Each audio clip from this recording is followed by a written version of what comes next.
નમસ્કાર મિત્રો, સ્વાગત છે આપણું સીઆર ગુરુ ચેનલની અંદર.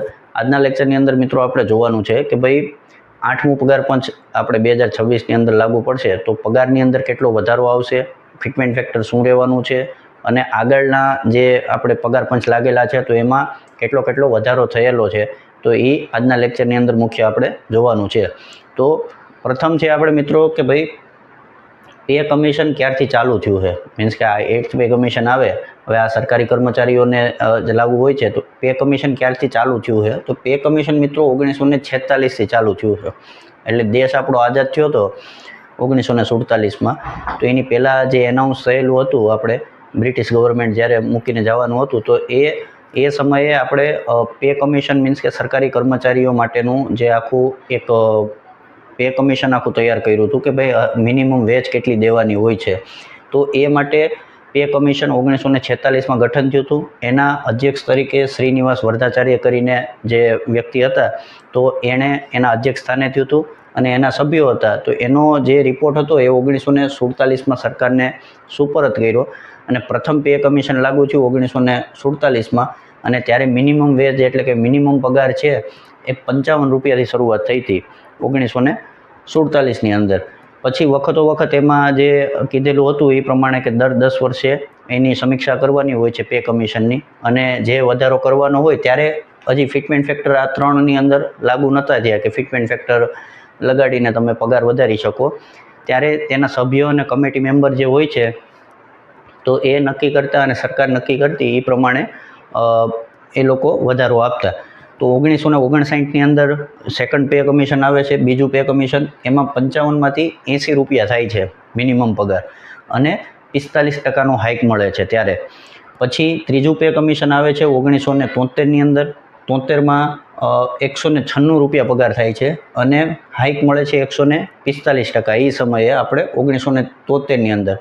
અને જે ચોથું પે કમિશન આવે છે તો ચોથું પે કમિશન મિત્રો એવું છે કે હિસ્ટ્રીની અંદર હજી આટલો પગાર મળ્યો નથી, કે મીન્સ કે ભારત સરકારે બધાથી વધારે જો કોઈ પણ પે કમિશનમાં પગાર વધારો આપ્યો હોય તો એ ચોથું પે કમિશન છે કે એની અંદર 283%નો વધારો કર્યો હતો. એટલે અત્યાર સુધીમાં આ જેટલા પે કમિશન આવ્યા એમાં એટલો વધારો હજી સુધી આપ્યો નથી. એટલે ચોથું પે કમિશન ત્યારે રાજીવ ગાંધીની સરકાર હતી 1986ની અંદર, મીન્સ કે 84માં આપણે ઇન્દિરા ગાંધીનું જે એસેસિનેશન થયું હતું પછી 86ની અંદર રાજીવ ગાંધીની સરકાર આવી હતી. તો એ સમયે 283%નો વધારો આપ્યો હતો. એટલે સીધી 750 રૂપિયા પગાર થયો હતો. 196માંથી સીધો 750 રૂપિયા પગાર થયો હતો. એટલે 1986 પછી આપણે 5મું પે કમિશન આવ્યું 1997ની અંદર.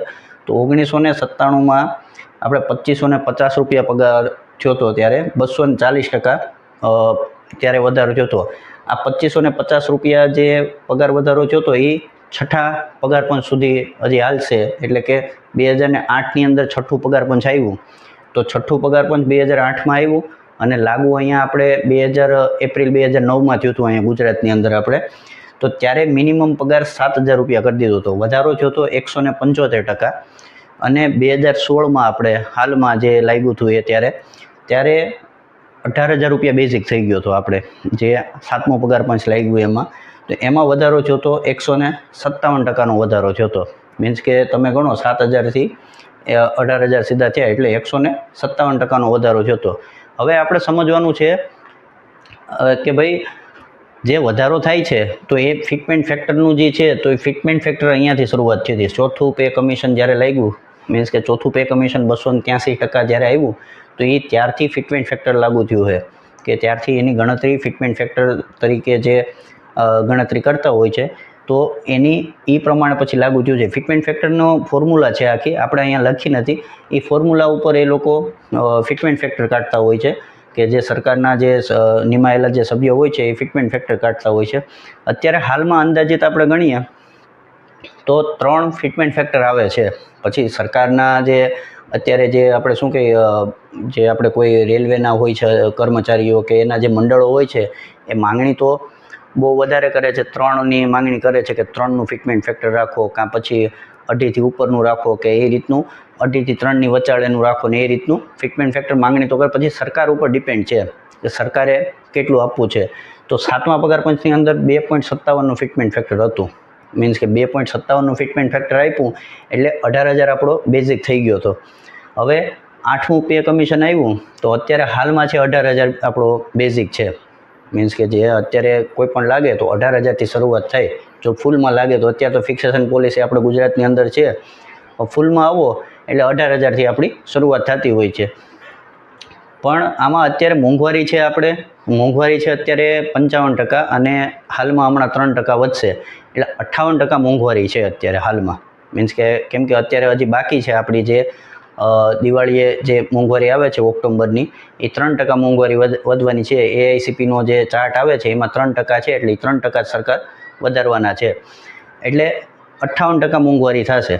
તો 58% જે મોંઘવારી થશે તો એમાં 18,000 જેનો બેઝિક હોય અને એનો 58% મોંઘવારી કરો એટલે 28,440 આ એનો અત્યારે પગાર થતો હોય છે, 28,440.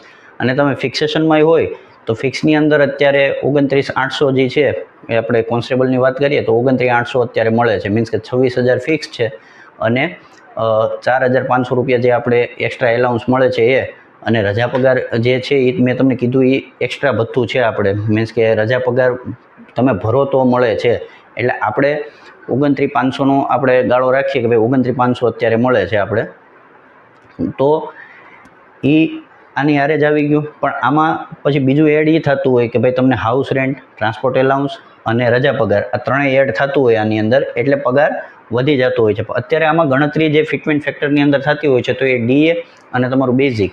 તો અત્યારે આપણે 3 ફિટમેન્ટ ફેક્ટર લખ્યા છે કે પ્રથમ છે તો ભાઈ 1.83. તો જો આટલો લોઅર લેવલનું છે, મીન્સ કે બહુ એટલો હાઈ નથી, 1.83નો ફિટમેન્ટ ફેક્ટર આપે એટલે 32,940 તમારો પગાર થાય બેઝિક. અત્યારે મેં તમને કીધું એ રીતે 28,440 થાય છે તો એ તમારો 32,940 થાય. પણ હજી લાગુ થયો નથી. મીન્સ કે 2026માં જાન્યુઆરીમાં આ કંઈ 8th પે કમિશન લાગુ નહીં થઈ જાય કેમ કે એના જે આ 2026ના જે આપણે શું કહીએ એના જે અધ્યક્ષ છે હજી નિમાણા નથી. જે રીતે મીન્સ કે મેં પ્રથમ પે કમિશનમાં શ્રીનિવાસ વરદાચાર્ય હતા તો એ રીતે 8th પે કમિશનમાં હજી કોઈ અધ્યક્ષ નિમાણા નથી એટલે હજી એની સભ્યો અને અધ્યક્ષને એ પછી ગઠન થાય. હા આવવાનું છે એ ફાઇનલ છે, તો એના સભ્યો અને અધ્યક્ષને બધું ગઠન કરી અને ફાઇનલ હજી એ લાગુ થતા 27 કે 28 આવી જાય એટલે વર્ષ દિવસ તો ચાલે કે ભાઈ આ લાગુ થતા. જે રીતે તમે અહીંયા જોયું હશે કે ભાઈ 10-10 વર્ષના ગાળા છે પણ 10-10 વર્ષના ગાળા નથી, ક્યાંક 12 વર્ષ છે, ક્યાંક 13 વર્ષ છે એટલે એ રીતનો ગાળો રહે છે. અહીંયા 1997 છે તો અહીં 2008 આવી જાય છે એટલે 11મા વર્ષે અહીંયા મળેલું કહેવાય. એટલે એ વર્ષ 2 વર્ષનો આપણે ગાળો રાખવાનો જ રહે કે 16માં લાગ્યું, 16માં આપણે 7મું મળ્યું તો 26માં ડાયરેક્ટ આપણે લાગુ પડી જાય તો એમ ન હોય. વર્ષ 1.5 વર્ષ તો પાછળ વયું જતું હોય છે એટલે એ વર્ષ 1.5 વર્ષ પાછળ જાય એટલે આપણે 2026ની મોંઘવારી ગણી તો 2025ની 58 સુધી થઈ. હવે તમે 26માં આવો એટલે 26માં પાછી તમારી મોંઘવારી વધશે. 26નું તમે 6 મહિને મોંઘવારી વધે આપણે તો 6 મહિને તમે માનીને હાલો તો 4% હજી આખા વર્ષની મોંઘવારી આપણે વધશે. હાવ મિનિમમ આપણે રાખીએ તો 2%, મીન્સ કે 6 મહિનાની 2% અને બીજા 6 મહિનાની 2%, તો 4% આપણે ગણીએ એટલે 2026 આપણું કમ્પ્લીટ થઈ જાય. તોય તમારી 62% મોંઘવારી થાય એટલે 62% મોંઘવારી તમારી થઈ ગઈ અને તમારું બેઝિક 18,000 એટલે અહીંયા તમે ગણો એટલે 62% મોંઘવારી જ આવે એટલે તમારું 29,000 થી 29,500 રૂપિયા તમારું બેઝિક થઈ જાય. હવે પ્રથમ જે મેં તમને કીધું તો 1.83 છે તો એમાં જો આ લોઅર લેવલનું છે, મીન્સ કે આ તમને જો ફિટમેન્ટ ફેક્ટર હોય તો 1.83 હા ઓછામાં ઓછું કહીએ ને તો એ 1.83 છે. હવે તમે સમજો કે 18,000 જે 2017ની અંદર લાગેલો હોય વ્યક્તિ તો 18,000 પગાર ત્યારે હોય એનો જ્યારે લાગ્યો હોય ત્યારે અત્યારે પહોંચતા 2026માં એને ઉત્તરોત્તર જે ઇન્ક્રીમેન્ટ મળતા હોય તો એનો પગાર અત્યારે 22,800 થઈ ગયો હોય. મીન્સ કે 18,000માં લાગેલો વ્યક્તિ હોય તો એ 2025નું એન્ડિંગ આવે ને એટલે 22,800 પગાર થઈ ગયો હોય અને 58% મોંઘવારી કરો અત્યારની હાલની તો એનો 36,000 પગાર થાય. તમે સમજો મીન્સ કે જે 2017ની અંદર જે વ્યક્તિ લાગ્યો હોય 18,000 રૂપિયામાં ફિક્સથી ફૂલથી લાગ્યો હોય, આપણે 18,000થી શરૂ કર્યું હોય એટલે એ અત્યારે પહોંચતા મીન્સ કે એને જે ઇન્ક્રીમેન્ટ મળે દર વર્ષે એક ઇન્ક્રીમેન્ટ જે મળતું હોય 3%નું તો તો એ ઇન્ક્રીમેન્ટ મળતાં 22,800 એ પહોંચ્યો હોય અત્યારે એ વ્યક્તિ, અને એને 58% અત્યારે જે મોંઘવારી છે એ મળે છે. તો એ બેઝિક પ્લસ મોંઘવારી એટલે 36,024 રૂપિયા જાય, એટલે આપણે ઓવરઓલ 36,000 રાખીએ તો એ 36,000 તો અત્યારે લે જ છે. સમજે મારી વાત? 36,000 ભલે બેઝિકનો 22,800 થયો, પણ 36,000 તો એ પગાર લે જ છે. અને જો 1.83 છે તો એ લાગુ પડે તો 32,940, એટલે આપણે 33 રાખીએ તો 33,000 પગાર થાય તો એનો 3,000 તો ઓછો થઈ જાય. તમે જે, કેમ કે મોંઘવારી ઝીરો થઈ જવાની છે, 58% જે મોંઘવારી છે મોંઘવારી તો ઝીરો થઈ જાય. એટલે આ ફિટમેન્ટ ફેક્ટર મને નથી લાગતું કે આ લાગુ થાય, કારણ કે 1.83 છે એ લોઅર લેવલનું જે છે. કેમ કે જો એ લાગુ થયું હોય તો 33,000 રૂપિયા પગાર થાય, ને ઓલરેડી જે વ્યક્તિ હશે એ 36,000 તો લેતો હોય, પછી એની માથે ભલે 33,000 તમારો પગાર હોય, એની માથે તમને ચાલો તમારું ટ્રાન્સપોર્ટ એલાઉન્સ, HRA, તો એ બધું ભેગું કરો તો એ તમારો 40,000 રૂપિયા પગાર થાય. હાલો બધું આપણે ભેગું કરી દઈએ, HRA ભેગું કરી દઈએ, ટ્રાન્સપોર્ટ એલાઉન્સ ભેગું કરી દઈએ, પછી આપણે સ્પેશિયલ એલાઉન્સ મળે છે એ ભેગું કરી દઈએ તો 4,500 રૂપિયા, એ 2,000 રૂપિયા તમારા HRAના અને ટ્રાન્સપોર્ટ એલાઉન્સના, ને તો એ 40 થી 42 ની અંદર આવે ટોટલ આપણે આખું કરીએ. પછી એમાંથી કપાત તમે ગણો, 10% તમે જે તમારું NPS ને કપાય છે એ, પછી મેડિક્લેમના જે હોય છે, પછી ટેક્સ લાગતો હોય છે એ કાપી લે, તો એટલે એ તમે ગણો તો તમે ઓવરઓલ પાછા ત્યાં જ આવી જાઓ, મીન્સ કે જેટલો મળતો હોય ત્યાં. એટલે આ મને નથી લાગતું કે આ 1.83 તમને મળે, કેમ કે તો તમારો પગાર ઘટી જાય. 2.28 છે, 2.28 આ એવરેજમાં આવે, ને મેં તમને કીધું 2.86 એ અપર બેન્ડમાં આવી જાય. મીન્સ કે આ ત્રણ જે ફિટમેન્ટ ફેક્ટર છે એમાંથી વચ્ચેનો છે એ મોડરેટ છે, એટલે મેં અહીં લખ્યું છે 41,040, એટલે 18,000નો જે બેઝિક આપણો છે એ વધીને જો જાય તો 41,000 પહોંચી શકે એમ છે. પછી અત્યારે જે વિડીયો મેં જોયા હતા અમુક આપણે યુટ્યુબની અંદર, તો એ 51,000નું કહેતા હતા કે મીન્સ કે 50,000 ઉપર વહી જાય તો થઈ શકે. સરકાર છે ભાઈ, સરકાર આપે તો 50,000 ઉપર જ વહી જાય, પછી એની માથે બીજું બધું મળવા પાત્ર હોય. એટલે હવે બેઝિક જો 41,000 આપણો થાય ને, મીન્સ કે 36,000 મેં તમને કીધું કે અત્યારે જે હાલમાં જે હશે તો એ 36,000 રૂપિયા અત્યારે પગાર લેતા હોય, તો એના પગારમાં તમે ગણો તો ખાલી 5,000 રૂપિયાનો જ વધારો થાય, બહુ એટલો બધી હાઈ વધારો ન થાય. જેમ મેં છઠ્ઠા પગાર પંચમાં કીધું હતું કે છઠ્ઠા પગાર પંચમાં જે 2008ની અંદર ભરતી થયા હોય તો એ ઓલરેડી 15,700 લેતા હતા, તો એનામાં પગારમાં ખાલી 2,200 રૂપિયાનો જ વધારો થયો. આમ તમે ગણો તો 7,000થી સીધો 18,000 થઈ ગયો. પછી એ કોને લાગુ પડે કે જે નવા ભરતી થાય એને ફાયદો રહે. બાકી જે જૂના જે છે તે જૂના છે એ તો ઓલરેડી 15,000 પહોંચી ગયા હતા, 15,700 એ તો પહોંચી ગયા હતા, ને પછી એમાં વધારો કેટલો થયો તો કે 2,200નો, તો 18,000 પહોંચી ગયા. તો એ 18,000 રૂપિયા થયા તો એના વધારો તો ખાલી 2,000 રૂપિયાનો થયો. બેઝિક વધી ગયો એટલે બીજા તમારા ભથ્થા વધી જાય, એટલે એ તમને ફાયદો રહે. બેઝિક વધે એટલે તમારા ભથ્થા જે તમને હાઉસ રેન્ટ ને ટ્રાન્સપોર્ટ એલાઉન્સ ને એ બધું મળે એ તમારા પછી બેઝિક ઉપર ગણાવવા માંડે. ને DA છે હંમેશા મિત્રો ઝીરો થઈ જાય છે. અત્યારે 58% છે, તો જેવું પગાર પંચ આવશે એટલે એ 58% છે એ ઝીરો થઈ જશે. પછી 2036ની અંદર જ્યારે 9મું પગાર પંચ આવે ત્યારે પાછું લગભગ તમે આળેગાળે ગણો તો એ આટલું પાછું DA થઈ ગયું હશે ત્યારે એ સમયે. કેમ કે 2016માં 17-18થી તમે ગણો તો 4% ને 5% ને એ રીતે 2% ને એ રીતે આપણે DA હતું 17-18ની અંદર. પછી ધીમે ધીમે વધતા એ 58 પહોંચ્યું હતું. અહીંયા 125% હતું છઠ્ઠા પગાર પંચની અંદર. 2016 સુધી 125% DA પહોંચી ગયું હતું. એટલે અત્યારે DA બહુ ઓછું છે, બેઝિક વધી ગયું એટલે DA ઓછું રાખ્યું છે આમાં. ત્યારે બેઝિક ઓછો હતો તો DA વધારે હતું. એટલે મોડરેટ આપણે જોઈએ તો 41,040 રૂપિયા છે એ 8મા પગાર પંચની અંદર આપણે મળી શકે એમ છે મારા મત મુજબ. બાકી તો ઘણા ફિટમેન્ટ ફેક્ટર છે, મીન્સ કે ઘણા તો 2.86 છે એના ઉપરથી હજી કહે છે 3નો ફિટમેન્ટ ફેક્ટર રાખે છે, એટલે 18,000 ગુણ્યા 3 આપણે કરવાના રહે એટલે બહુ વધી જાય પગાર.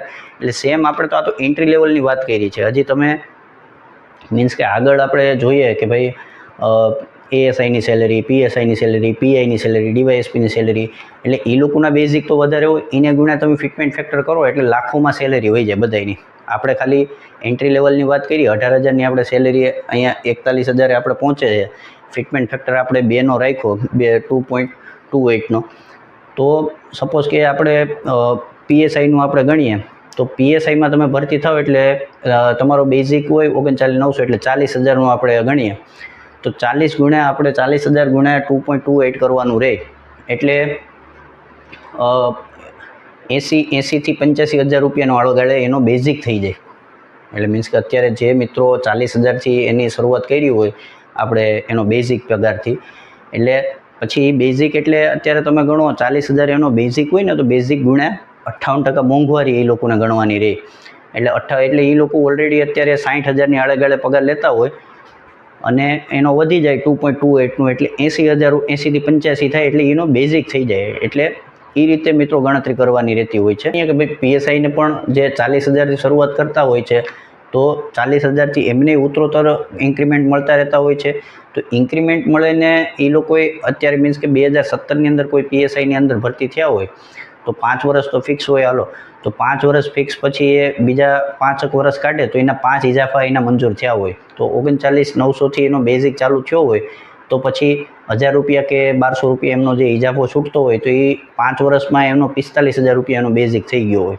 તો 45,000 ગુણ્યા આપણે આ કર્યું 2.28 કરવાનું રહે એટલે એનો પછી મૂળ પગાર થઈ જાય. અત્યારે એનો મૂળ પગાર 45,000 હોય તો પછી મૂળ પગાર આની ઉપર થઈ જાય. એટલે મારા મત મુજબ 41,000ની આળેગાળે રહી શકે છે, પછી એનાથી વધી શકે અને ઘટી શકે. તો આજના લેક્ચરની અંદર મિત્રો આટલું જ હતું. 8th પે કમિશનની અંદર કઈ રીતનો આપણે પગાર વધારો થઈ શકે એમ છે. માહિતી સારી લાગે મિત્રો તો શેર કરજો અને કોઈ ખામી હોય તો કમેન્ટ કરજો, તો આપણે સુધારી શકશું. જય હિન્દ મિત્રો, જય ભારત.